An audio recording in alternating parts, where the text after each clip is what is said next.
सहनाववतु सहनौ भुनक्तु सह वीर्यं करवावहै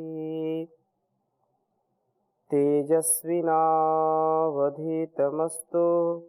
मा विद्विषावहै। ओम शांति शांति शांति। वैदिक जीवन पद्धति की इस कक्षा में पुनः आप सभी का हार्दिक स्वागत है, अभिनंदन है। ऋग्वेद के 5वें मंडल के चौथे सूक्त का स्वाध्याय हम कर रहे हैं और पिछली कक्षा में प्रभु की जो रक्षण और जो पवित्रता से हमको युक्त करने का सामर्थ्य है उसके विषय में चर्चा की थी तथा ब्रह्मयज्ञ अतिथि यज्ञ के विषय में भी चर्चा हुई थी। आज हम चर्चा करेंगे आगे के मंत्रों का स्वाध्याय जो अत्यंत हमारे लिए कल्याणकारी हैं। चतुर्थ सूक्त के 5वें मंत्र में भी बहुत सुंदर बात कही है, आत्म विजय से उन्माद विजय। हम आत्म जेता बने, आत्म हंता न बने, आत्म हनन करने वाले न बने, अपितु आत्मोत्थान के लिए इस जीवन को सुंदर बनाने का कर्तव्य हम करें। बहुत सुंदर वेद मंत्र है और वास्तव में जब हम ऐसा जीवन जिएंगे तो निसंदेह हमारा कल्याण होगा। वेद मंत्र आपके समक्ष लिखता हूं। पहले ओम जुष्टोदमुना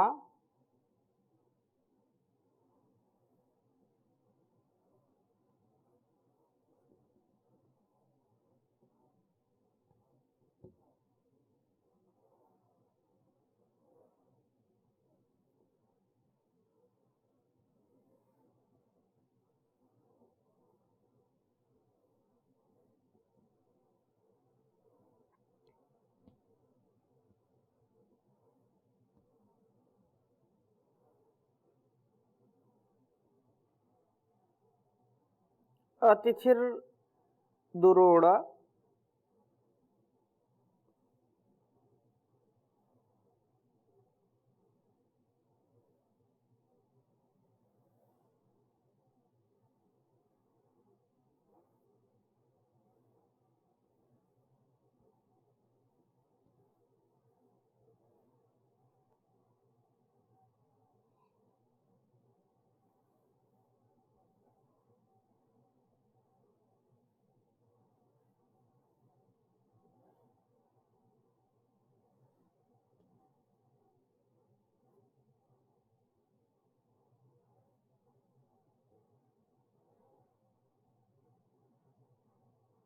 अतिथिर दुरोण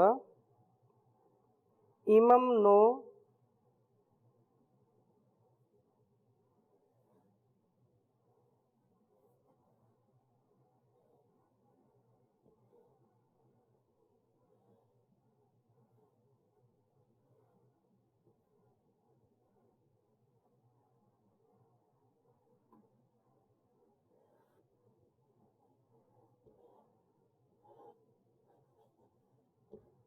इमं नो यज्ञमुप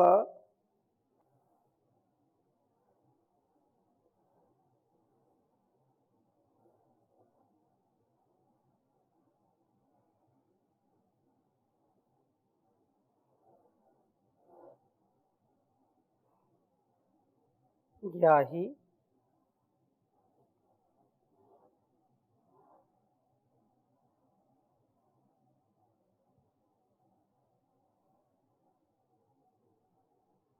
विद्वान।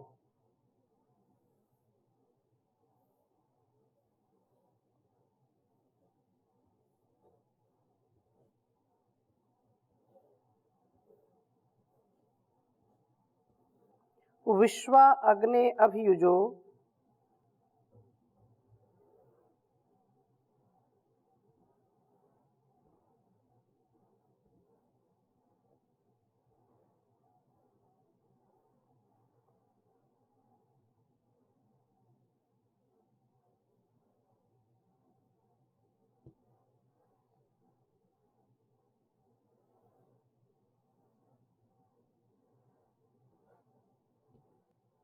अभियुजो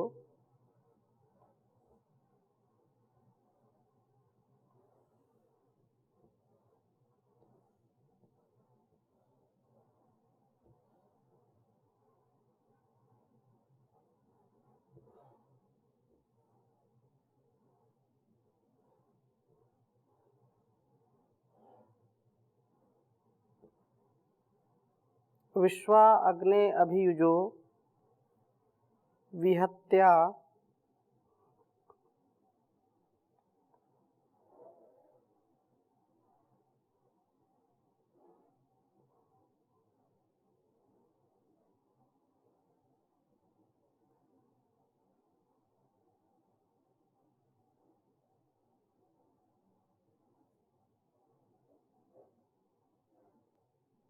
शत्रुयतामा।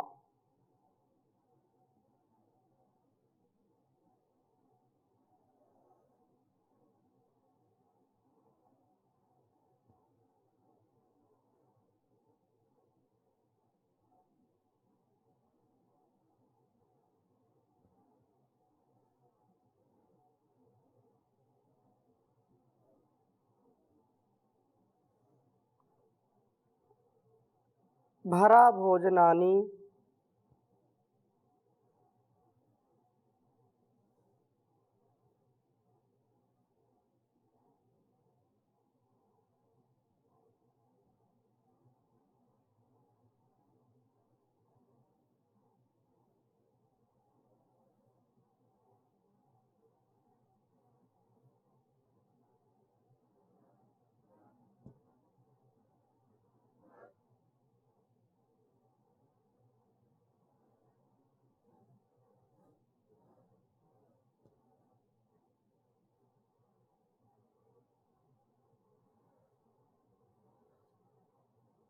ऋग्वेद के 5वें मंडल के चतुर्थ सूक्त का यह 5वां मंत्र है।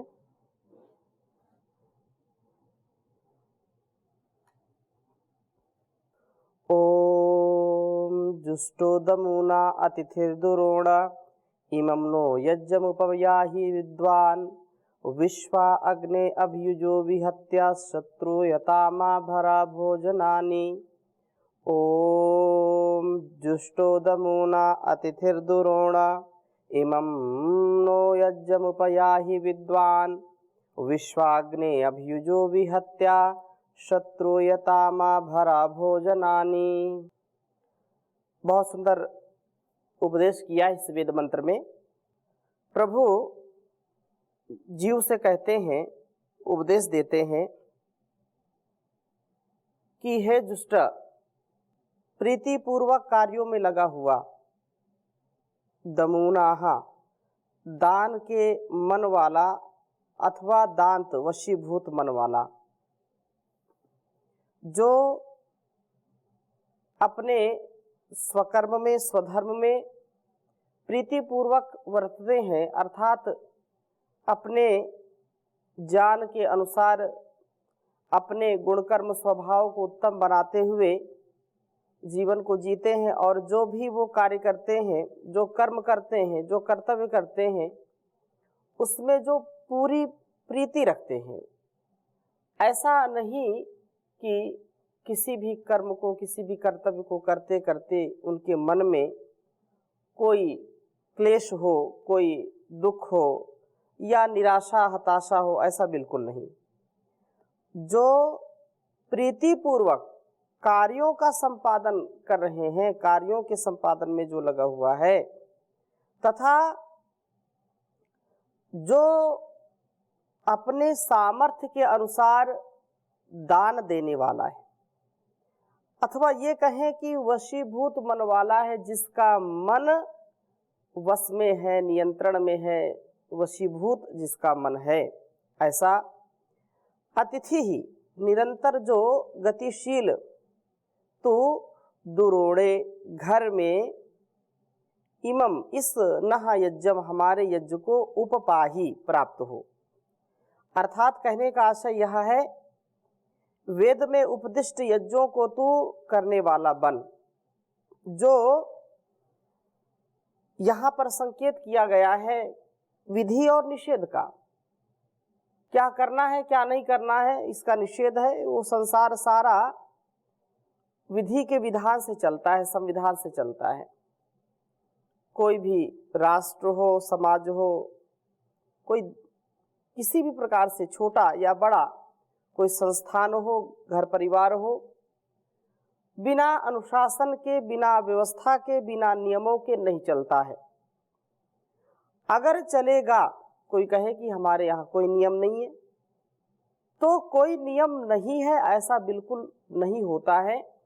कोई ना कोई नियम, कोई ना कोई मर्यादा, कोई ना कोई अनुशासन, कोई ना कोई व्यवस्था अवश्य होती है घर को चलाने के लिए, जीवन को अच्छी प्रकार से जीने के लिए, अच्छे समाज का संचालन करने के लिए।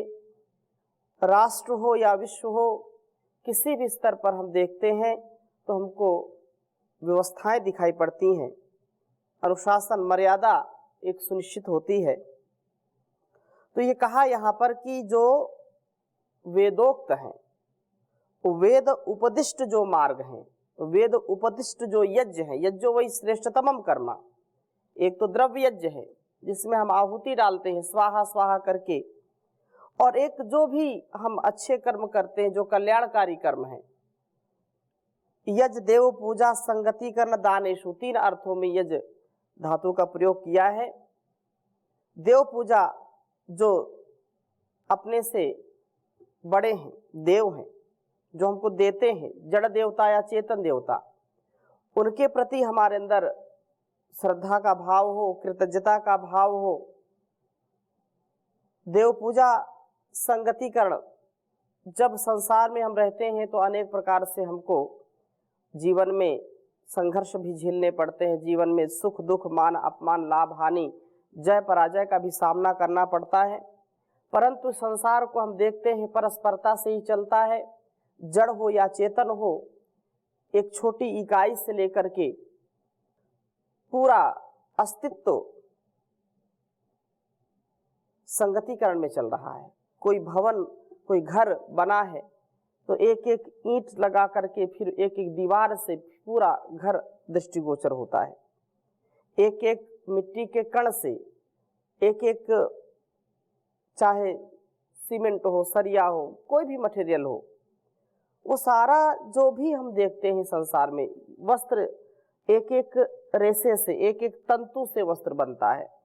तो संगतिकरण का ही द्योतक है। देव पूजा, संगतिकरण, दान, जितना जितना सामर्थ्य हमको मिलता जाता है उतने उतने सामर्थ्य से हम दूसरों को जब तृप्त करते हैं, उनको कुछ देते हैं, तो वास्तव में वह दान व्यक्ति को महान बना देता है। दान ही एक ऐसा साधन है जिससे व्यक्ति को आत्मसंतोष प्राप्त होता है, जिससे वह स्वयं प्रसन्न रहता है, दूसरों को भी प्रसन्न करता है। एक व्यक्ति वह है जो दान नहीं देता बल्कि लेता है, देवता नहीं लेवता बना हुआ है। किसी भूखे को भोजन दिया है और कोई दूसरा स्वार्थी व्यक्ति उसकी थाली को छीन ले, उसके भोजन को छीन ले और छीन करके खा ले, तो यह अच्छा नहीं लगेगा। लेकिन उस व्यक्ति की प्रवृत्ति ऐसी हो गई कि वो छीन करके, झपट करके दूसरों के वस्तुओं का अनधिकृत रूप से ग्रहण करते हैं, जो वे लोग कभी सुख नहीं पाते हैं। आत्मिक सुख तो कभी पा ही नहीं सकते। बाहर भले ही वो दिखाएं, प्रसन्न हो, हंसें कि हम बहुत खुश हैं, हमने इसकी यह वस्तु ले ली है, यह भोजन उसके सामने जो रखा था हमने ले लिया है, दूसरे की थाली से मलाई मार ली है, दूसरे की थाली से मिठाई खा ली है लेकर के, और प्रसन्न होते दिखाई पड़ता है ऐसा। लेकिन ऐसा होता नहीं है। जो व्यक्ति भूखे का भोजन स्वयं खा लेता है वो कभी शांति को प्राप्त नहीं होता। लेकिन जो व्यक्ति अपने त्याग से, अपनी तपस्या से दूसरों को तृप्त करते हैं, भूखे को भोजन, प्यासे को पानी, नंगे को वस्त्र, निर्धन को धन, जो देते हैं वो किसी प्रकार से यदि सात्विक वो उनका दान है, तो वे अत्यंत प्रसन्न होते हैं। वो दिखाने के लिए नहीं, यश कीर्ति के लिए नहीं, अपितु आत्म संतोष के लिए, दूसरों की सहायता के लिए वो धन का अर्जन करते हुए धन को देते हैं।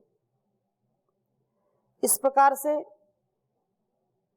यदि हम जीवन में जीना चाहते हैं, आत्मविजयी बनना चाहते हैं, तो कहा वेद में जो उपदेश जो है, जो मार्ग है, जो यज्ञ कर्म है, उनको करने वाला बन। विद्वान ज्ञानी व समझदार होता हुआ तू है अग्नि प्रगतिशील।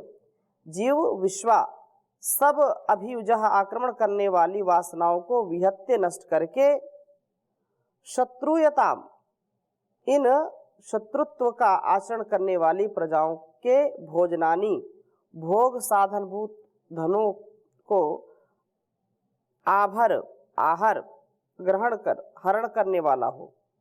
वस्तुतः अपना विजय करके ही जगत का विजय करने वाला बनेगा। इंद्रियाणी पुरा जित्वा जितम त्रियुधनम त्वया। यदि संसार को हम जीतना चाहते हैं तो उससे पहले अपने आप को हमको जीतना पड़ेगा। अपने मन पर हमारा नियंत्रण हो, अपनी इंद्रियों पर हमारा नियंत्रण हो, अपने शरीर पर हमारा नियंत्रण हो, अपने आहार विचार व्यवहार पर नियंत्रण हो। यह नियंत्रण, यह संयम ही व्यक्ति को उत्तम बनाता है, श्रेष्ठ बनाता है। इसलिए इस बात को कहा है कि हम इस शरीर में दान वाले बने और दान वाले बनकर के यज्ञों का संपादन करें। सब वासनाओं को जीत करके जो बाह्य शत्रु हैं और जो अंदर के भी शत्रु हैं, अंदर भी काम क्रोध लोभ मोह, ये जो दुर्गुण है, दुर्व्यसन है, तो यह वेद मंत्र हमको यही शिक्षा देता है कि हम आत्मविजयी हों। हमारा अपने आप में पूर्ण नियंत्रण होना चाहिए। लेकिन लोग कहते हैं, सुनते हैं, समझते हैं कि नहीं, हम अपनी इंद्रियों पर नियंत्रण रखेंगे, अपने वाणी पर नियंत्रण रखेंगे, हर प्रकार से आहार विचार व्यवहार पर नियंत्रण रखेंगे। लेकिन जैसे ही आलंबन मिलता है और उस आलंबन को प्राप्त करते ही सारे संकल्प टूट जाते हैं, सारी जो बड़ी बड़ी योजनाएं होती हैं वो ध्वस्त हो जाती हैं।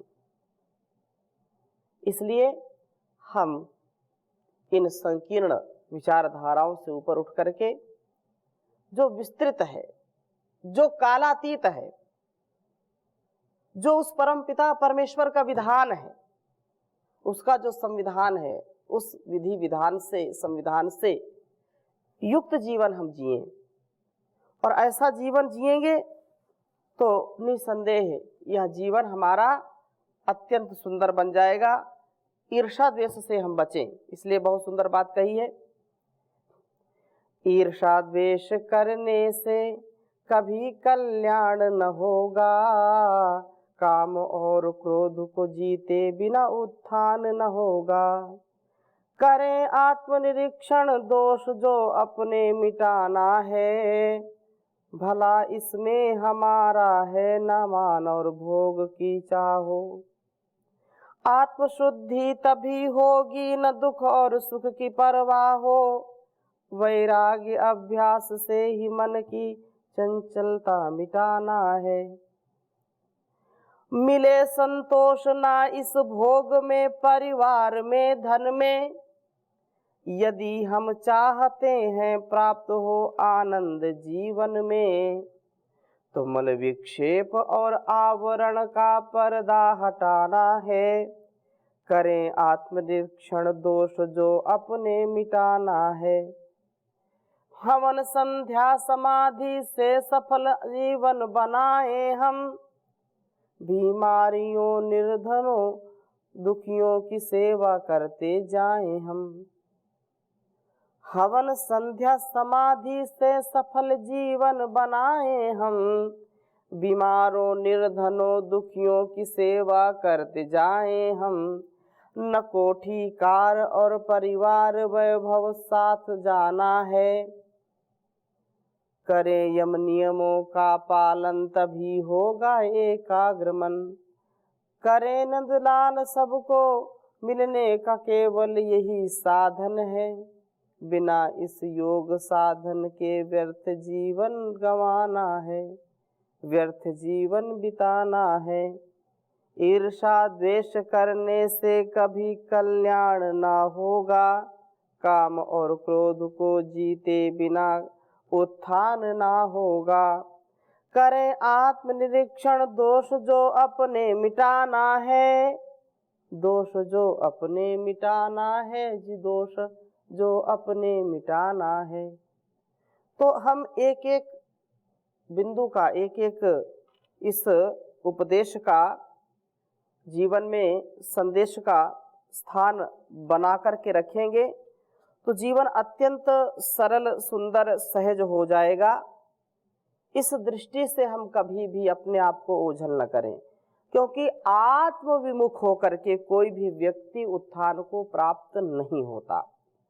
बहुत सुंदर बात जो इस उपनिषद में कही है, सूर्या नाम ते लोका अंधेन तमसावृता तास्ते प्रेत्यापि गच्छन्ति ये के च आत्महनोजना।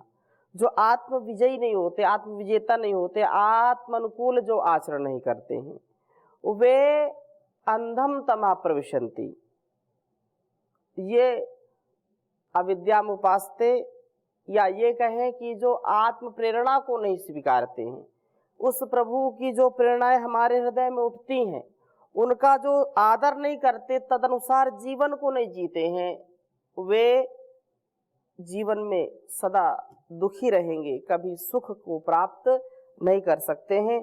सुख की प्राप्ति का एक उपाय है कि अपनी इंद्रियों पर नियंत्रण रखें, आत्मविजयी हो, और आत्मविजयी से जब मुक्त होंगे तो उन्नत जीवन हमारा होगा। इन्हीं शुभकामनाओं के साथ आज की कक्षा को यहीं पर विराम देंगे।